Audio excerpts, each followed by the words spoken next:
안녕하세요. 뿌리의 영신이요 최은숙입니다. 오늘은 자녀들과 친하게 지내는 저만의 비법을 여러분에게 공개하겠습니다.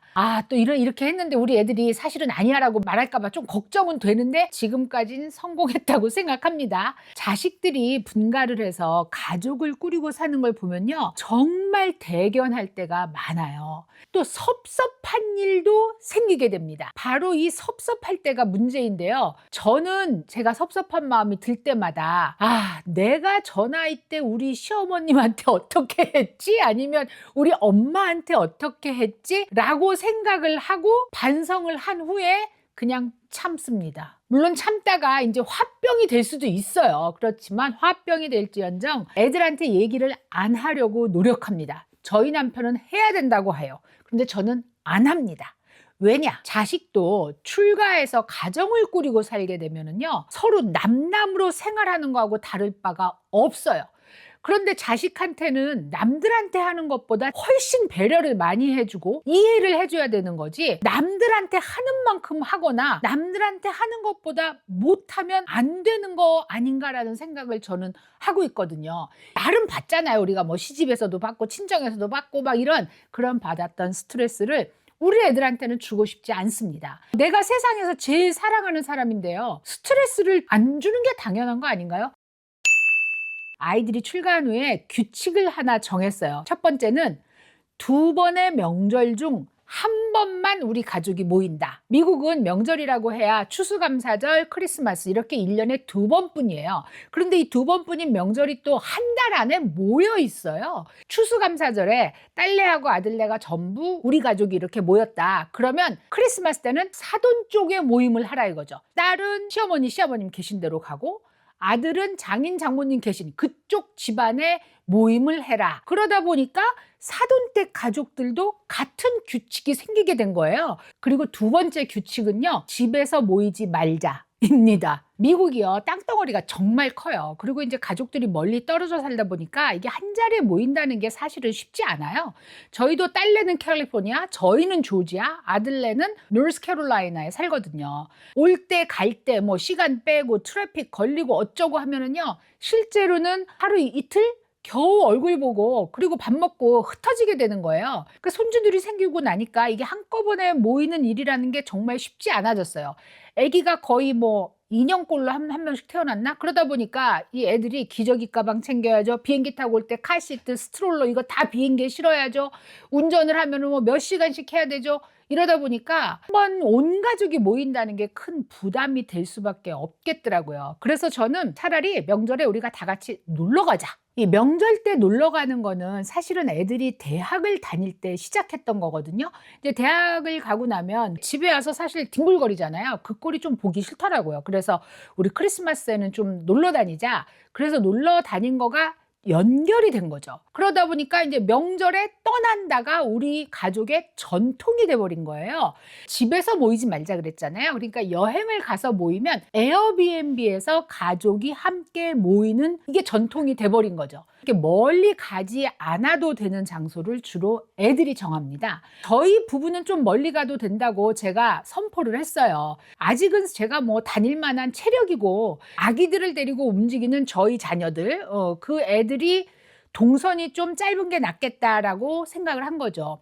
그리고 손주들이 놀 수 있는 비교적 큰 집을 에어비앤비로 정합니다. 그러다 보니까 아무래도 이제 손주들이 뭔가 액티비티를 할 수 있는 곳으로 장소도 정해지고 에어비앤비도 정해지더라고요. 그리고 3번째 규칙. 요리를 하지 않는다. 아무래도 요리를 하게 되면 딸과 며느리 그리고 뭐 저죠. 그렇게 여자들한테 일이 집중될 수밖에 없어요. 어린애들을 포함한 이 대식구를 요리해서 먹인다는 게 누가 됐든, 그게 제가 됐든 며느리가 됐든 딸이 됐든 큰 부담이 될 수밖에 없다고 생각하는 거죠. 물론 요리하는 즐거움이 있어요, 여러분. 뭐 애들 내가 만든 거 잘 먹으면 기분 좋죠. 저보다 더 잘하시는 분들도 있고 더 큰 기쁨도 있으시겠지만은 저는 그냥 요리는 간단하게 요리하고 설거지하고 하는 시간을 같이 모여서 웃고 게임하고 노는 데 쓰자. 이렇게 결정을 한 겁니다. 대신에 이제 여행하는 지역에서 아주 유명한 식당을 돌아가면서요, 맛있다는 음식을 테이크아웃을 많이 합니다. 애들 데리고 식당 가면 민폐도 되지만 저희도 너무 힘들거든요. 그런 곳에서 이것저것 특별 요리를 먹어보는 것도 큰 재미가 있어요. 물론 요리도 좀 해요. 이제 특히 아들하고 사위가 아주 적극적으로 아침 식사를 준비하는데 아주 간단하게 요거트나 빵이나 뭐 그 정도를 하는 거죠. 점심은 이제 근교를 돌아보면서 식당에서 먹고, 저녁은 테이크아웃해서 먹고, 그렇게 하다 보니까 노동의 시간이 줄고 같이 노는 시간이 늘어나더라고요. 뭐 물론 애들이니까 우리가 동물원 가야죠, 뭐 아쿠아리움 가야죠, 바닷가 가고 놀이터 가고 이러면서 손주들하고 노는 시간이 굉장히 풍성해지게 됐어요. 에어비앤비에서 가족이 모이면요, 사실 모두가 손님이에요, 여러분. 그런데 우리 집에서 모이게 되면 아무리 가족이라도 집 주인 외에는 모두 손님이 됩니다. 제 생각에 에어비앤비는 이제 숙소라고 생각하는 이상의 가치가 있어요. 집보다 넓고, 그리고 호텔보다는 훨씬 자유롭습니다. 10명이 넘는 가족이 한 공간에 같이 머물면서 시간을 아주 알차게 보낼 수 있는 공간이 된다고 저는 생각합니다. 그 안에서 엄청난 추억이 만들어지는 가치가 있습니다. 그래서 에어비앤비를 빌리는 돈이 아깝지가 않게 되는 거죠. 저는 어려서 이제 대대로 어떤 집안에 관습이 내려오는 가족을 정말 부러워했어요. 이게 약간 로얄해 보이잖아요. 좀 있어 보이고, 여러분. 근데 저는 정말 그렇게 지내지 못했거든요. 그래서 그런지 명절에 여행 가는 게 저희 가족의 전통이 된 게 되게 뿌듯해요. 별로 거창하진 않아요. 1년에 한 번이나 두 번, 뭐 명절이 아니더라도, 그리고 또 뭐 멀리 떠나지 않더라도 저희 아이들과 손주들한테 사진보다도 더 오래 남는 기억을 심어줬더라고요. 여러분, 제가 정말 좋아하는 배우가 한 분 있어요. 영시니어를 계속 시청하신 분들은 로버트 레드포드라고 떠올리는 분들도 계실 거예요. 그런데 그분 말고 또 한 분 있어요, 여러분. 스티브 맥퀸이라는 배우를 정말 좋아했어요. 이분이 1930년에 태어나서 80년, 그러니까 50살에 일찍 돌아가셨거든요. 정말 옛날 배우예요. 대탈주, 빠삐용, 타워링, 그런 아주 대작 영화를 보신 분들은 기억나실 거예요, 스티브 맥퀸. 제가 지난 추수감사절 때 스티브 맥퀸이 살던 집에 갔다 왔습니다. 제가 다녀온 집은 팜스프링스에 있는 곳이었어요. 대탈주라는 영화가 대박이 나서 엄청난 스타가 되기 전까지 그 집에 살았다 그래요. 현재 그 집을 가지고 계신 소유주분이 그 집을 에어비앤비로 사용하더라고요. 올해는 팜스프링스에서 모이자라고 먼저 장소를 정하고요. 저희 딸이 팜스프링스에서 스티브 맥퀸이 살던 집을 찾은 거예요. 스티브 맥퀸을 제가 좋아한다는 걸 알고 있었거든요. 그랬더니 저한테 바로 카톡을 보내서 이리 가자 막 이러면서 막 적극적으로 밀어붙이더라고요.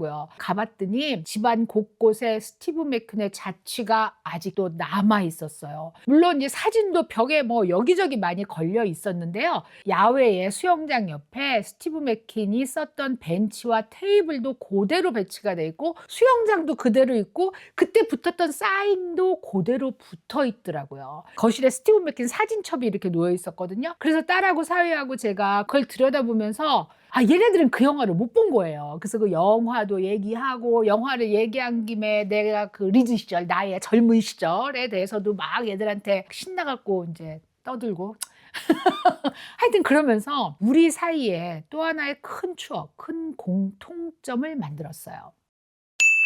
만약에 저희가 명절에 에어비앤비를 돌아다니지 않았더라면 이런 추억을 만들 수는 없었겠죠. 돌이켜보면요, 지난 10여 년 동안 정말 많이 돌아다녔어요. 손주들이 태어나기 바로 전에 크리스마스에는요, 와이오밍에 있는 잭슨홀에 갔었어요. 정말 그때 안 갔으면 아주 오랫동안 스키 여행은 꿈도 못 꿨을 겁니다. 조지아에 있는 레이크 레니어, 그 옆에 에어비앤비를 빌리기도 했고, 노스캐롤라이나의 코롤라, 애슈빌, 사우스캐롤라이나에 있는 찰스턴, 테네시의 낙스빌, 캘리포니아의 맨하튼 비치, 샌디에고, 그리고 하와이도 갔었어요. 하나하나 생각해보니까 정말 많이도 다녔어요. 그 애들 다 끌고 다닌 거죠. 코비드 기간 3년을 제외하면요, 해마다 어디를 갔던 갔습니다. 에어비앤비를 빌려서. 저는 제가 생각하는 우리 가족의 이 전통이 제 세대에서 끝나지 않기를 바랍니다. 나중에 손주들이 어른이 됐을 때요. 우리 가족은 이게 항상 에어비앤비에서 모였어. 근데 그게 우리 집안의 전통이야. 그렇게 말하면서 잠깐이라도